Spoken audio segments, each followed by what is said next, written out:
You're watching Fox 10 Phoenix now. 7:02 about a wildfire that broke out in northeastern Arizona, leading to evacuations around St. John's. Yeah, we pulled up this map to show you exactly where it's located. Good news, though, to share at this hour. Those evacuations have now been lifted.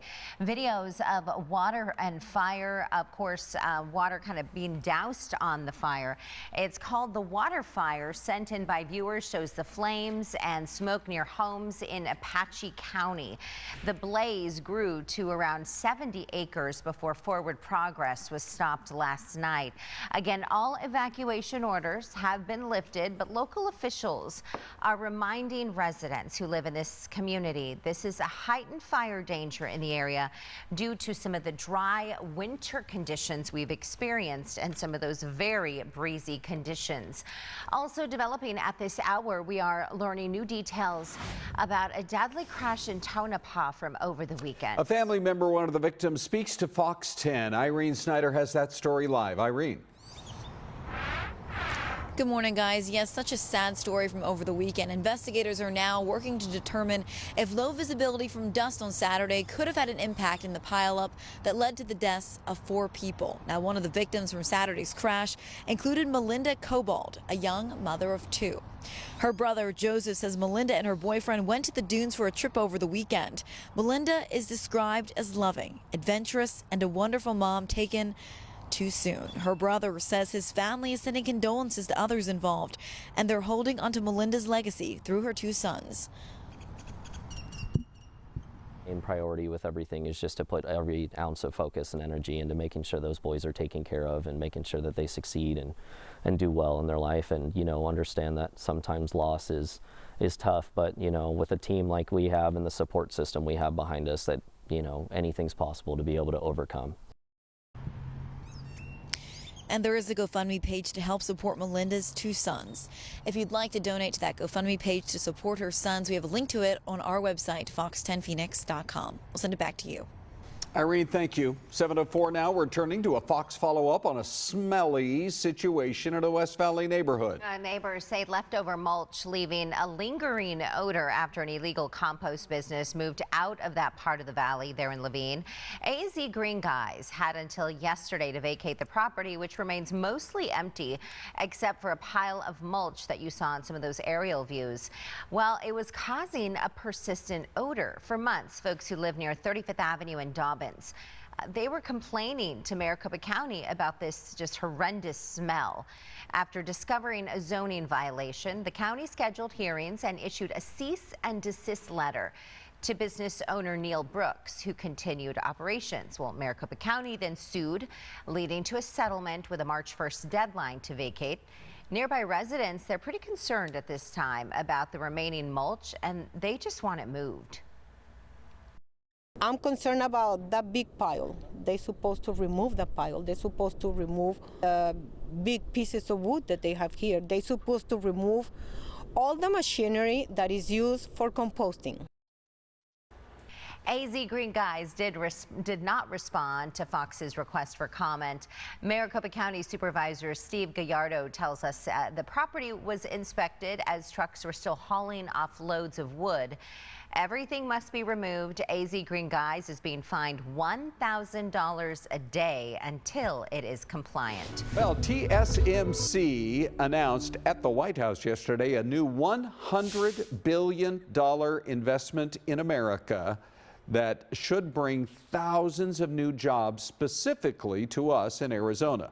The announcement was made with the president, and it more than doubles the company's previous investment of creating semiconductors in Arizona. In fact, TSMC is now planning to build 6 fab facilities and some other facilities as well on their huge campus in the North Valley. The first recently opened in Phoenix, producing microchips for a lot of iPhone models. I have a feeling that area along the 303, Ron, is just going to boom with tech. Starting to look like it. So also making a big investment in the Valley, the Mayo Clinic plans to expand its North Phoenix campus. What a great facility this is up there in off the Loop 101 and 64th Street. $2 billion facility will be 1.2 million square feet. It will include 48 new patient beds, 11 new operating rooms, and a new 5-floor specialty building.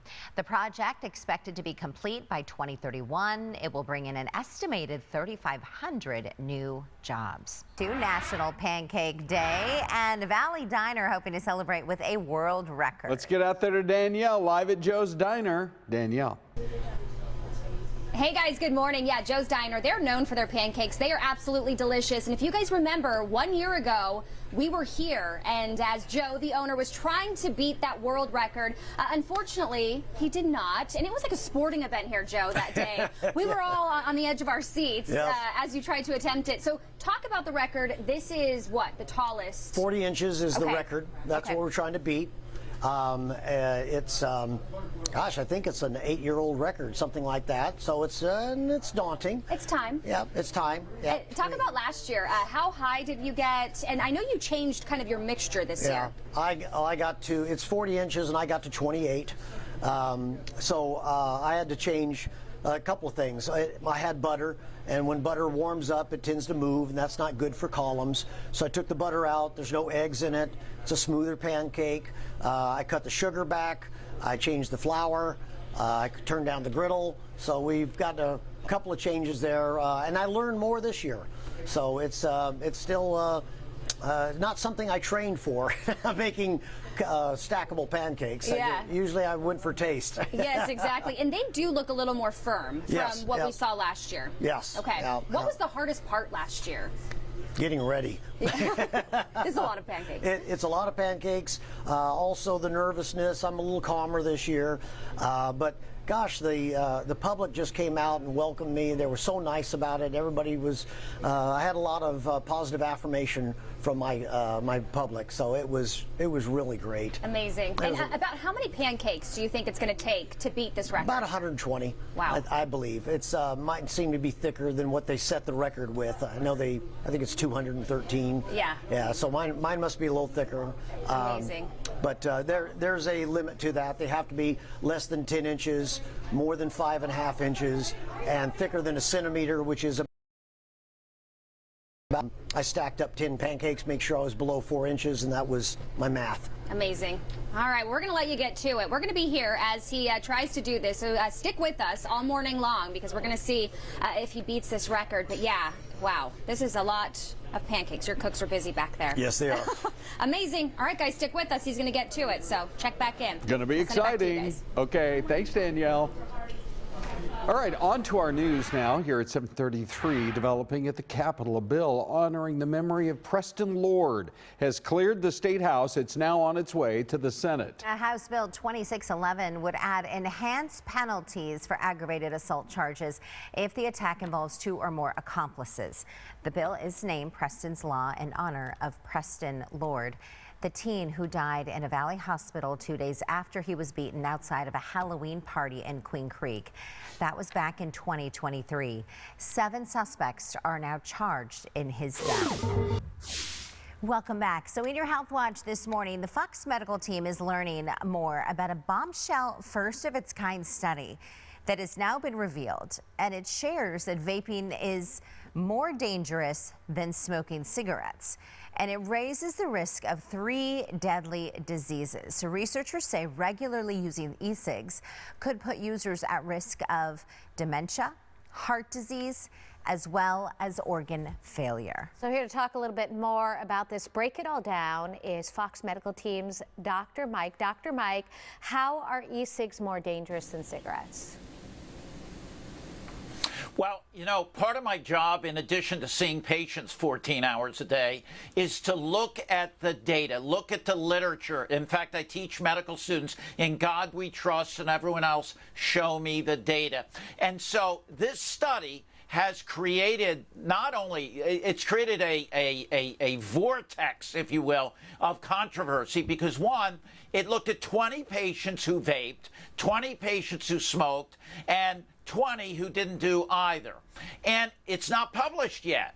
And so it has created an uproar throughout the globe. And what I wanted to bring up, because I think it's a topic that we all need to discuss, is what to do. What's the right thing? So this study indicated that vaping may cause damage to the arteries. You mentioned dementia. The problem is we don't know if the people that were vaping smoked before that. So that's one issue.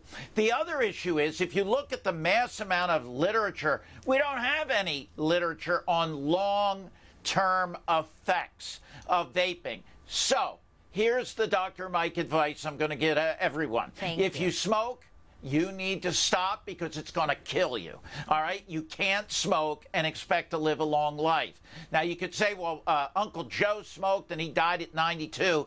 That's not the way, because for every Uncle Joe, there's a whole bunch of people not doing well and not here anymore. So if you want to stop smoking, the majority of experts say try things like nicotine replacement. There's gum and there's patches. You could also use things like bupropion, which is a drug for stopping smoking, or Chantix. The experts do say, look, if you fail all of those, you might try e-cigarettes. There's no question that cigarette smoke has about 4,000 carcinogens in it. E-cigarettes should not be considered ultimately safe, however, because there are chemicals there and they have nicotine. And so if you're pregnant, forget it. If you're a child or adolescent, a lot of people are very nervous about young people getting on e-cigarettes because of the addiction potential and all of that. So that's the bottom line there. You want to work on getting nothing. I'm just going to show you Bob's lungs. Look how beautiful they are, nice and pink, right? Yes. You don't want to put stuff in there that's going to harm those beautiful lungs, and you don't want to be dancing at your daughter or your granddaughter's wedding with an oxygen tank in tow. You don't want to do that. Well, and I'm glad you brought up the young people thing, because you look at the e-cigs and the vapes these days, and sometimes they're as small as, like, you know, like they can fit into a computer type thing, like a small USB. They kind of sneak it in sometimes.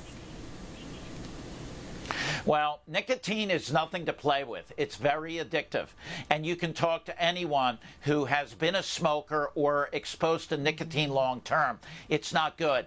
And so you don't want to put chemicals in your body. You just don't want to do it. And especially in these beautiful organs called lungs, because it can cause all kinds of problems. You don't want to do that. And look at Bob. Yeah, Bob is healthy. We want to look like Bob. Thank you, Dr. Mike. Appreciate it. Great information. He spills his guts for us all the time. Yes. Love you. Love you, Dr. Mike. Thank you. Have a great day.